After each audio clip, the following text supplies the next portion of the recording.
দর্শক, আলোত হেলকেয়ার হাসপাতালের সৌজন্যে এখন রয়েছে দেশের পর্যটন শিল্প খাত নিয়ে বিশেষ আলোচনার জন্য আমাদের সঙ্গে স্টুডিওতে উপস্থিত রয়েছেন অরুণিমা রিসোর্ট গলফ ক্লাবের চেয়ারম্যান ও tourism resorts industries association of Bangladesh ট্রিয়াবের ফাউন্ডার প্রেসিডেন্ট জনাব খবিরউদ্দিন আহমেদ। আমরা তার সাথে কথা বলছি। জনাব খবিরউদ্দিন আহমেদ, আপনাকে স্বাগত জানাচ্ছি। Thank you very much. Khabir সাহেব, আপনি অনেকদিন ধরে আসলে পর্যটন শিল্পকে নিয়ে কাজ করছেন। প্রথমেই একটু এই সেক্টরটির অবস্থান যদি আমাদেরকে তুলে ধরেন। যদি অবস্থানের কথা বলেন, আমি বলবো দীর্ঘদিন ধরে সরকার, স্টেক হোল্ডার্স এবং আপনাদের যৌথ উদ্যোগে বাংলাদেশের পর্যটন সেক্টর ঠিক এভাবে এগিয়ে যাচ্ছে বিশ্বের দরবারে, যার ফলে আজ ডোমেস্টিক ট্যুরিজম একটা বিশাল উন্নয়ন ঘটেছিল। আর ডোমেস্টিক ট্যুরিজমই একটা সবচেয়ে বেশি গুরুত্বপূর্ণ একটি দেশের জন্য। ডোমেস্টিক ট্যুরিজম যদি ভালোভাবে চলে তাহলে বিদেশ থেকে ট্যুরিস্ট আসে। যেখানে আমাদের দেশের টাকা বিদেশে চলে যাচ্ছিল, সেটার অনেকাংশ কিন্তু কমে গেছিল।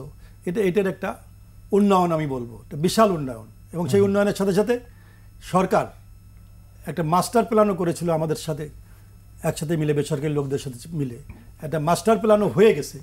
যে মাস্টার প্ল্যানে আগামী 25 বছরে বাংলাদেশ বিশ্বের যে কোনো দেশের তুলনায় ইকুয়াল হয়ে যাবে এমন একটা ব্যবস্থা করে কিন্তু মাস্টার প্ল্যান করা হয়েছিল। এবং বিভিন্ন নতুন নতুন জিনিস সেখানে করা হচ্ছে। যেমন ব্লু ইকোনমিটা, এটাকে সরকার ভালোভাবে ধরছে। অ্যাডভেঞ্চার ট্যুরিজম থেকে আরম্ভ করে নতুন নতুন সব কিছু যেগুলো ছিল না সেগুলো করা হচ্ছে। সম্প্রতি রিসার্চ করছে বাংলাদেশ ট্যুরিজম বোর্ড মাস্টার প্ল্যানে। এবং আমাদের মাননীয় বর্তমান মন্ত্রী এবং সচিব, ওনারা কিন্তু ডোমেস্টিক ট্যুরিজমকে খুবই গুরুত্ব দিচ্ছে। এই একটা আশার বিষয় আছে। একই সাথে একজন বলবো যে বর্তমান অবস্থা তাহলে কি দাঁড়ালো, প্রেজেন্ট সিচুয়েশন, এই কয়েকদিনের সিচুয়েশন, এটা বর্ণনা অতীত। যে ঘটনাগুলো ঘটলো, একটু আগে আপনার সাথে আলাপ হচ্ছিল যে কক্সবাজারে 12,000 টুরিস্ট ওখানে আটকা পড়ে আছে, দেশি আছে বিদেশি মিলে। তাহলে তাদের কি অবস্থা?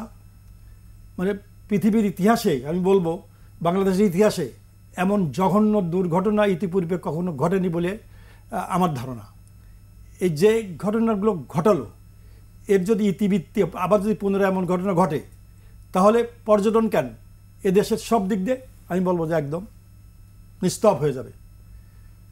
এই জন্য সরকারের কাছে আমার আবেদন থাকবে, এই ধরনের নাশকতা, বর্ণনাবিহীন নাশকতা যা ঘটছে, যে উন্নয়ন যে হচ্ছিল, সেই উন্নয়নগুলো সরাসরি অ্যাটাক করছে। এদের আসল যারা এই ঘটনাগুলো ঘটাইছে,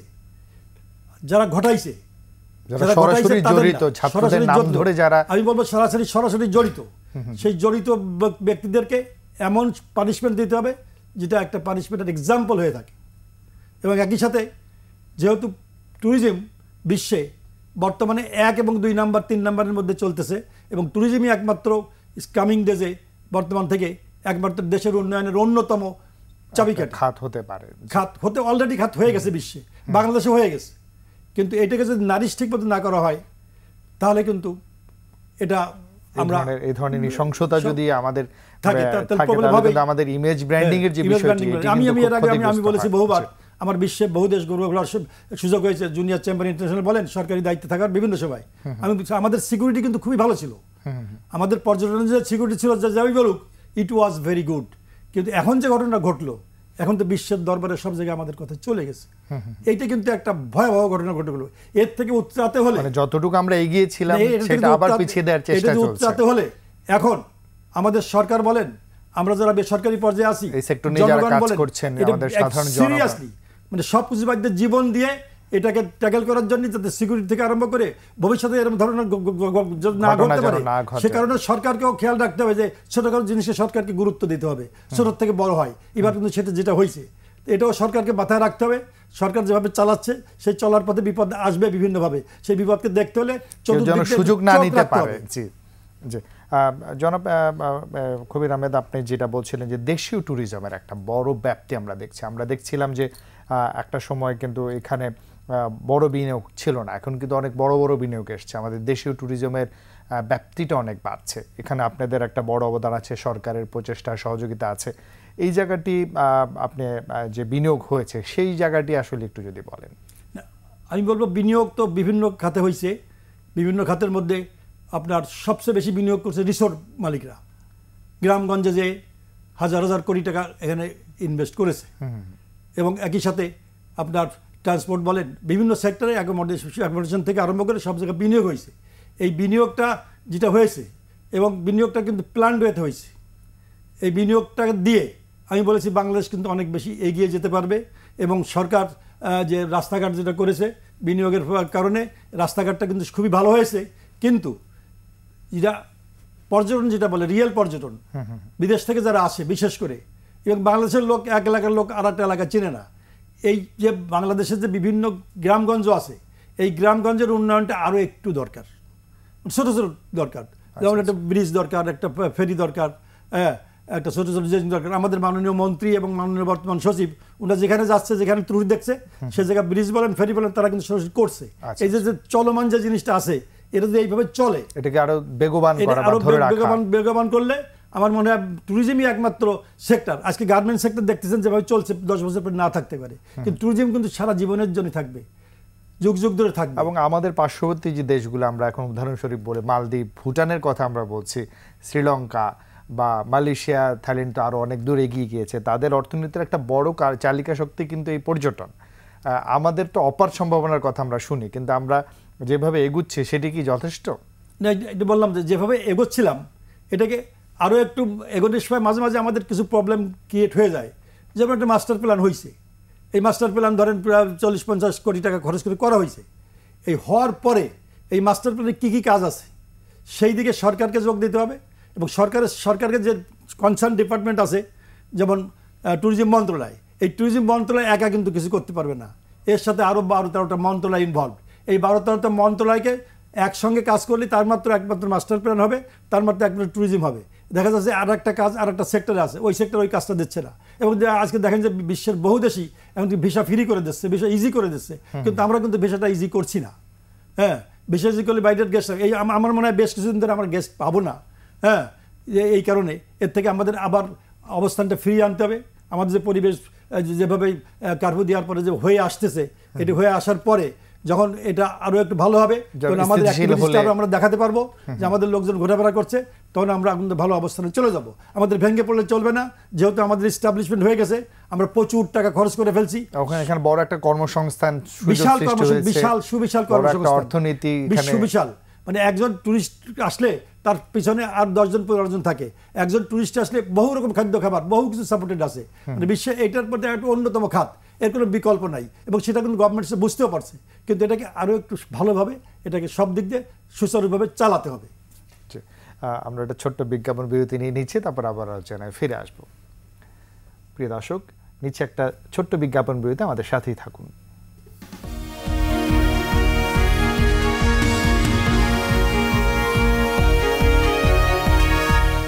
বিরতির পর আবার স্বাগত জানাচ্ছি একুশে বিজনেসে। আর দর্শক, বিরতির আগে দেশের পর্যটন শিল্প খাত নিয়ে আমরা কথা বলছিলাম। অরুণিমা রিসোর্টস ক্লাবের চেয়ারম্যান ও tourism resorts industries association of Bangladesh ট্রিয়াবের ফাউন্ডার প্রেসিডেন্ট জনাব খবির উদ্দিন আহমেদের সাথে, তার সাথে আবার আলোচনায় যুক্ত হচ্ছি।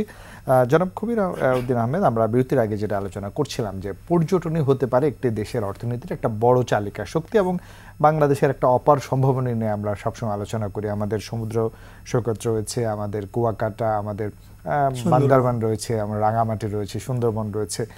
প্ল্যানিং করে ইমেজ ব্র্যান্ডিংয়ের মাধ্যমে আমাদের আরও এগিয়ে যাওয়ার একটা সুযোগ আছে।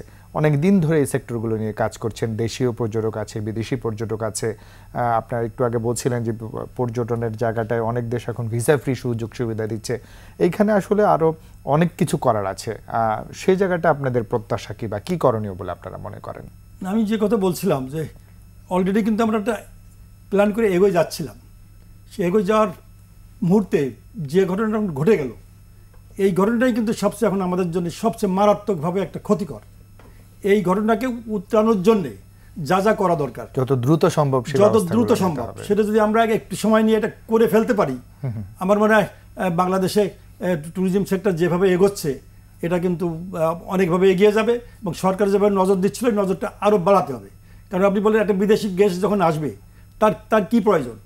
তার ইমিডিয়েটলি এয়ারপোর্টে নামার পরেই তার একটা ভালো গাড়িতে দেখবে যে ভালো গাড়িতে উঠলাম কিনা।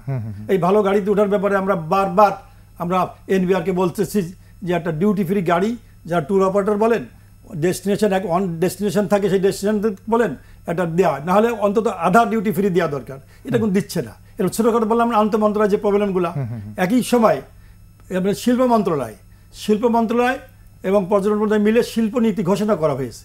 এই শিল্পনীতি ঘোষণা করার ফলে এরপরে আমাদের অনেক মিটিং হয়েছে, অনেক কিছু হয়েছে, কিন্তু তারপরেও দেখা যাচ্ছে শিল্পনীতি হওয়ার ফলে যে সাপোর্টটা দরকার সেই সাপোর্ট এনবিআর এখন দিতে চাচ্ছে না।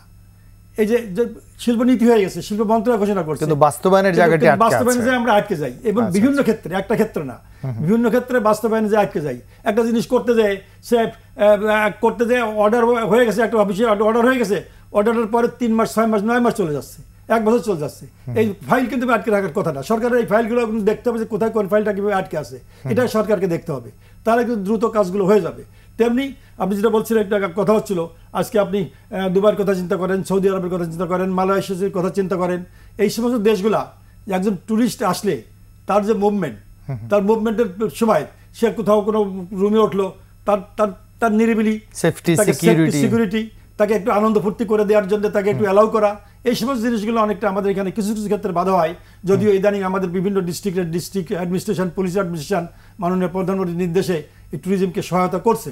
এগুলোকে আরো সুন্দর করে করা এবং বিদেশের আলোকে অনেকটা, পুরাটা আমরা ব্যাংককের আলোকে বলছি না, অন্য জায়গার আলোকে বলছি না, কিন্তু অন্যান্য দেশের মতন যদি আমাদেরকে সেই আলোকে করার জন্য সরকার আমাদেরকে সুযোগ দিচ্ছে এবং কেউ দিচ্ছে না, এটার জন্য মানে মিল হয়ে এটা করা হয়, সমন্বিত একটা উদ্যোগ করা হয়েছে। একটু আসবো আপনার প্রজেক্ট নিয়ে কথা বলবো। অরুণিমা রিসোর্ট গলফ অ্যাফিলিয়েটেড একটি পর্যটন, একেবারে কমপ্লিট পর্যটন যেটা বলি, সেটা নিয়ে আপনি প্রচেষ্টা চালাচ্ছেন। আপনি কমপ্লিট পর্যটন বললেন, কথাটা শুনে আমার ভালো লাগলো। আমার জীবনের একমাত্র অরুণিমা, আমার সারা জীবনের একমাত্র অরুণিমাই আমি চ্যালেঞ্জিং ওয়েতে আমি এটা করতেছি, আমার অন্য কোনো কিছু নাই। হ্যাঁ, এই অরুণিমা রিসোর্ট গলফ ক্লাবটা আমার সৌভাগ্য জীবনে হয়েছে জুনিয়র চেম্বার ইন্টারন্যাশনাল সারা বিশ্বের নেতৃত্ব দেওয়া, সরকারি কর্মকর্তা হয়ে সারা বিশ্বে ঘোরা, এবং বিভিন্নভাবে আমি বিশ্বে ঘুরেছি, দেখেছি। সেই আলোকে আমি চিন্তা করেছি একটা ডেস্টিনেশন থাকবে, যে ডেস্টিনেশনে গিয়ে একটা মানুষ যেন 3, 4, 5 দিন ওখানেই থাকতে পারে, এবং সকল সুযোগ সুবিধা ওখানে থাকতে পারে। আমার ওখানে গ্রামের ঢেকি সেটার চাল, সেটা দিয়ে পিঠা খাওয়া, মানে ইতিহাস ঐতিহ্য, গ্রামীণ যে জিনিসগুলো, মানে আমার যে ঐতিহ্য রয়েছে, বাংলার ঐতিহ্য, এগুলো আমি রাখি। খেপলা জাল দিয়ে মাছ ধরা, হাত দিয়ে মাছ ধরা, কোচ দিয়ে মাছ ধরা, সেই মাছটাকে বারবিকিউ করে খাওয়া, এই যে ইত্যাদি যেগুলো আছে গ্রামের, এই ঐতিহ্যটা আমি ধরে রেখেছি। অ্যাট দি সেম টাইম বিশ্বের এলিট শ্রেণী যে সমস্ত জায়গায় ভ্রমণ করে, এলিট যে স্পোর্টস, সে গল্ফ কোর্স বাংলাদেশে আর্মিদের মধ্যে যেগুলো আছে তার বাইরে প্রাইভেট সেক্টরে একমাত্র 9 hole 36 golf course affiliated by the golf federation, সেটাও এখানে আছে। আচ্ছা। এবং রিসেন্টলি এটা খুব জোরে সোরে সুন্দরভাবে চালু হয়েছে। তেমনি আল্লাহর যে একটা দান, এখানে আমি যেখানে মাছ চাষের থেকে আরম্ভ করে সব কিছু আছে, লক্ষ লক্ষ লক্ষ পাখি। আচ্ছা। আপনার 8 মাস, অক্টোবর থেকে মে মাস পর্যন্ত এরা থাকে। এদের জন্য সরকার থেকে লাইসেন্স নিয়ে, বন্দুক নিয়ে, এদের পাহারা দিয়ে, এদেরকে পাহারা দিয়ে অ্যাকোমোডেশন রক্ষা করতে হয়। আচ্ছা। এটাও এখানে আছে। এখানে সুইমিং পুল আছে, এখানে সরকারের দেওয়া বার আছে, এখানে মানে আমি বলবো যে দেশের বিভিন্ন খেলাধুলা, everything within the campus, sunset, boating আপনার আছে। একটি ছাদের নিচে যত ধরনের সুযোগ সুবিধা প্রয়োজন একজন পর্যটক হিসেবে সবই আছে আপনার, সবই আছে। দিগন্ত মাঠ, দিগন্ত লেক, প্রচুর গাছপালা, প্রচুর ফল, যখন যে সিজন সেই সিজন সেই ফলটা, সেই ওই ফুলটা, এভরিথিং উইদিন দি ক্যাম্পাস। আচ্ছা। এটা অরুণিমার মেন ক্যারেক্টার। এবং এই যে বাংলাদেশের ইতিহাস ঐতিহ্যকে তুলে ধরার যে প্রচেষ্টা, এটি হচ্ছে আপনার সবচেয়ে বড় বিষয়। এই যে এই সেক্টর নিয়ে অনেকদিন ধরে কাজ করছেন, এখানে কিন্তু তরুণ জনগোষ্ঠীর একটা বড় কর্মসংস্থানের সুযোগ আছে। আমাদের বিদেশি যে রেমিটেন্স আসছে সেটার পাশাপাশি আমাদের বৈদেশিক অর্থ উপার্জনের একটা জায়গাও কিন্তু এটি হতে পারে, এবং অপার সম্ভাবনা তো রয়েছে। সবকিছু মিলে এই সেক্টর যেন আরো এগিয়ে যায় দ্রুত। দেশীয় পর্যটক আছে, বিদেশি পর্যটক আছে, একটা সমন্বিত উদ্যোগের মাধ্যমে যদি আমরা এগিয়ে যেতে চাই, সেখানে আপনাদের আর কি প্রত্যাশা থাকবে এবং জরুরি কি পদক্ষেপগুলো আপনি আমরা যে দেশের এমপ্লয়মেন্টটা খুবই জরুরি, এই সেক্টরটা কিন্তু সবচেয়ে বেশি এমপ্লয়মেন্ট দিচ্ছে। আমি কালকে আমার ম্যানেজারকে বলেছি, এলাকার থেকে কমপক্ষে 8 থেকে 10 জন জুনিয়র বলতে ক্লাস 5, 6, 7, 8 জুনিয়র দেখে কিছু ছেলে মেয়ে রেডি করো, তাদেরকে আমি বিনা পয়সায় গল্ফ খেলা শেখাই দেবো। আচ্ছা আচ্ছা। গল্ফের যেটা আছে জুনিয়রদেরও গল্ফ খেলা আছে, একটা জুনিয়র গল্ফ যদি সে ভালো খেলতে পারে তাকে কুড়িমিটালা গল্ফ ক্লাব মেম্বারশিপ পর্যন্ত দিয়ে যায় 18 বছর বয়স পর্যন্ত। এবং এই খেলাটা যখন শিখছে তখন সে বিদেশে কিন্তু সে চাকরি পাচ্ছে, বিদেশে সে এডুকেশন যেতে পারছে। তো এই জন্য নতুন নতুন যেমন করলাম না, নতুন নতুন জিনিস আমাদের করতে হবে। নতুন জিনিস দিলে তখন যত বেশি দেওয়া হবে তত বেশি মানুষ শিখবে, জানবে এবং বিদেশে যাইতে পারবে, ইনকাম বাড়বে, লোকের এমপ্লয়মেন্ট বাড়বে, সব কিছু হবে। ঠিক বলছি কিনা বলেন? জি জি, অবশ্যই। আমরা প্রত্যাশা রাখি অবশ্যই আমাদের পর্যটন খাত আরও এগিয়ে যাক। তবে আমাদের যে এগিয়ে চলা অর্থনীতির স্বার্থে পর্যটন খাতের একটা বড় সুযোগের আমরা সম্ভাবনার কথা বলছি, সেখানে যেন আমরা সেটি কাজে লাগিয়ে এগিয়ে যেতে পারি, অবশ্যই সে প্রত্যাশা রাখবো। আপনাকে অনেক ধন্যবাদ। আপনাকে অনেক ধন্যবাদ, ইটিভিকে অনেক ধন্যবাদ। জি, ধন্যবাদ আপনাকে।